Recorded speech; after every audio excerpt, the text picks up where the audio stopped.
Hello friends, आज की इस वीडियो में हम पढ़ने वाले हैं पैरेललोग्राम। ठीक है, तो पैरेललोग्राम क्या होता है और उसकी प्रॉपर्टीज़ क्या होती है, उसके फॉर्मूले क्या होते हैं, हम सब कुछ इस वीडियो में डिस्कस करेंगे। अब देखिए, पैरेललोग्राम एक क्वाड्रिलेटरल होता है।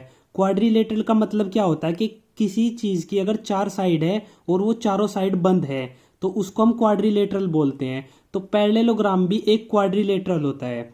अब देखिए इसकी प्रॉपर्टीज क्या होती है, हम कैसे डिसाइड करें कि ये पैरेललोग्राम है। तो अब देखिए सबसे पहले फर्स्ट प्रॉपर्टी, तो प्रॉपर्टी नंबर 1 क्या बोलती है कि जो पैरेललोग्राम की आमने सामने की भुजाएं होती है, मतलब आमने और सामने की जो साइड्स होती है, जैसे ए बी और डी सी, तो ये दोनों साइड एक दूसरे के पैरेलल होगी। ठीक है, तो मैं यहाँ पर लिख देता हूँ ए बी जो साइड होगी वो पैरेलल होगी डी सी के। ठीक है, और देखिए इसी के साथ जैसे ए और डी है और बी और सी है, ये दोनों भी एक दूसरे के पैरेलल होगी। तो जब ये दोनों भी पैरेलल होगी तो मैं यहाँ पर लिख देता हूँ कि ए डी पैरेलल होगी बी सी के।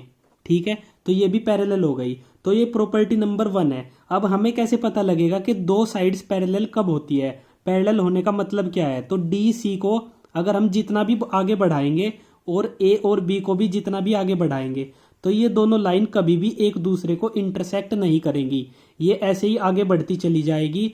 इसका मतलब हुआ कि ये दोनों लाइन एक दूसरे के पैरेलल है। अब देखिए सेकंड प्रॉपर्टी क्या बोलती है। सेकंड प्रॉपर्टी है कि जो ए बी साइड होगी वो बराबर होगी डी सी के साइड के, मतलब आमने सामने की जो भुजाएं होंगी वो बराबर होगी। तो मैं लिख देता हूँ ए बी जो साइड होगी वो डी सी के इक्वल होगी, और इसी तरह ए बी जो ए डी साइड होगी, मतलब ये वाली जो साइड होगी वो बराबर होगी सी बी के। तो यहाँ पर हम लिख देते हैं वो सी बी के बराबर हो जाएगी। तो दो प्रॉपर्टीज ये हो गई। अब देखिए थर्ड प्रॉपर्टी। थर्ड प्रॉपर्टी क्या बोलती है कि जो इसके डायगनल होंगे, पैरेललोग्राम के डायगनल, वो बाइसेक्ट करेंगे एक दूसरे को। तो मैं यहाँ पर लिख देता हूँ diagonals diagonals bisects each other. ठीक है, तो जो पैरेललोग्राम के डायगनल होंगे वो एक दूसरे को बाइसेक्ट करेंगे। तो हम देखते हैं, यहाँ पर बना देते हैं, ए को सी से मिला दीजिए, ये इसका एक डायगनल हो गया। दूसरा डायगनल क्या हो जाएगा, जब हम डी को बी से मिला देंगे तो ये दूसरा डायगनल हो गया। सपोज करिए ये पॉइंट ओ है, तो हमने बोला है कि जो डायगनल होंगे वो बाइसेक्ट करेंगे एक दूसरे को। तो बाइसेक्ट का मतलब क्या होगा कि हाफ हाफ में काट देंगे, मतलब ए ओ जो होगा वो बराबर होगा ओ सी के, मतलब ये वाली जो लाइन है ये बराबर होगी ए ओ के। तो यहाँ पर हम लिख देते हैं ए ओ इक्वल्स टू ओ सी। ठीक है, ये हो गया एक डायगनल की बात। दूसरे डायगनल में क्या होगा, D O equals to O B हो जाएगा। तो यहाँ पर हम लिख देते हैं D O equals to O B, ये हो गया दूसरा डायगनल। अब देखिए फोर्थ प्रॉपर्टी क्या बोलती है। फोर्थ प्रॉपर्टी होती है कि जो दोनों डायगनल हैं वो दोनों बराबर नहीं होंगे, मतलब इसमें बहुत कन्फ्यूजन रहता है। तो इस प्रॉपर्टी को हमेशा याद रखिए, डायगनल्स आर नॉट इक्वल।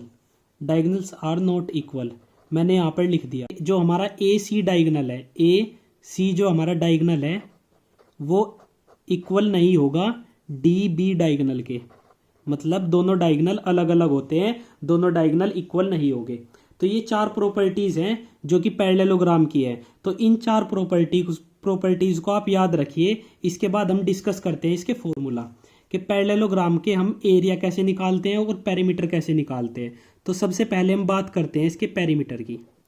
तो मैंने आपको पहली वीडियो में भी बताया है कि पेरीमीटर क्या होता है। अगर हम चारों साइड को जोड़ दें वो इसका पेरीमीटर होता है। तो अब देखिए, सपोज करिए ये जो साइड है ये एक्स है। ठीक है, तो इसके सामने वाली साइड इसके बराबर हो जाएगी, तो यानी कि ये साइड भी एक्स हो जाएगी।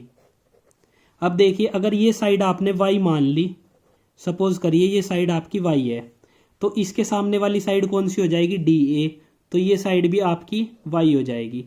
तो देखिए अब हमें इन चारों साइड को जोड़ना है और इसका पेरीमीटर निकालना है। तो अब देखिए X plus Y plus X और प्लस ये वाला वाई, तो हमने ये चारों साइड इसकी जोड़ दी। अब देखिए इनको जोड़ दीजिए, तो जोड़ने पर क्या मिलेगा, 2x प्लस 2y, और इसमें से 2 कॉमन ले लीजिए। 2 कॉमन ले लीजिए तो ये अंदर क्या बच जाएगा, x प्लस वाई बच जाएगा।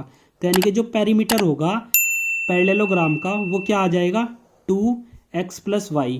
तो ये इसका पेरीमीटर का फॉर्मूला हो गया, आप इसको याद रखिए। अब देखिए एरिया कैसे निकालते हैं, तो मैं यहाँ पर लिख देता हूँ एरिया। तो एरिया क्या होता है, बेस इंटू हाइट। आप याद रखिए जो पैरेललोग्राम का एरिया होगा वो बेस इंटू हाइट हो जाएगा, ठीक है।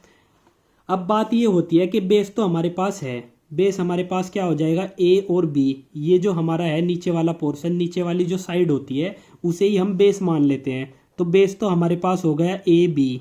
अब हमें बताना है कि हाइट कहाँ पर होती है। अब देखिए हाइट क्या होगी, हाइट होगी अगर हम डी से एक परपेंडिकुलर लाइन ए बी पर ड्रॉ कर दें। ये एक परपेंडिकुलर लाइन हमने ड्रॉ कर दी तो यही इसकी हाइट हो जाएगी। ये एच मान लीजिए, ये इसकी हाइट हो जाएगी। तो मैं यहाँ पर लिख देता हूँ एच। ये आपको क्वेश्चन में गिवन होगा कि एच की वैल्यू क्या होगी। आप हाइट ये भी मान सकते हैं। आप अगर बी से इधर की साइड ड्रॉ कर देंगे, सपोज करिए बी से आपने यहाँ डी सी लाइन पर ड्रॉ कर दिया, तो ये भी इसकी हाइट हो जाएगी, क्योंकि डी सी और ए बी ये दोनों लाइनें एक दूसरे के पैरेलल है। तो पैरेलल लाइन के बीच में आप कहीं पर भी एक लाइन से दूसरी लाइन पर अगर परपेंडिकुलर ड्रॉ करते हैं तो वो हर जगह पे बराबर होगा। मतलब यहाँ पर भी बराबर होगा, यहाँ पर भी बराबर होगा, यहाँ पर भी बराबर होगा। तो आप हाइट कहीं से भी लीजिए, आपको हाइट बराबर मिलेगी। तो यहाँ पर हम लिख देते हैं कि इसका जो फॉर्मूला हो जाएगा वो ए बी इंटू एच हो जाएगा। मतलब अगर ये पॉइंट हमारा ई है तो आप बोल सकते हैं कि ए बी और इंटू हाइट क्या हो जाएगी डी ई। तो यहाँ पर लिख दीजिए डी ई। तो ये इसका एरिया हो जाएगा। आप इसको याद रखिए फॉर्मूले को, और आप इजीली कैलकुलेट कर सकते हैं इसका एरिया भी और पेरीमीटर भी। ध्यान रखिए जो डी ई हाइट होगी वो क्वेश्चन में गिवन होगी, वो आपको अलग से निकालने की ज़रूरत नहीं है। तो आई होप ये आपको समझ आया होगा, इसकी प्रॉपर्टीज़ याद हो गई होगी। अगर ये वीडियो अच्छी लगी तो वीडियो को लाइक कीजिए और चैनल को सब्सक्राइब कीजिए। ऐसी वीडियोज़ देखने के लिए हमारे चैनल पर बने रहिए। थैंक यू गाइज, मिलते हैं नेक्स्ट वीडियो में।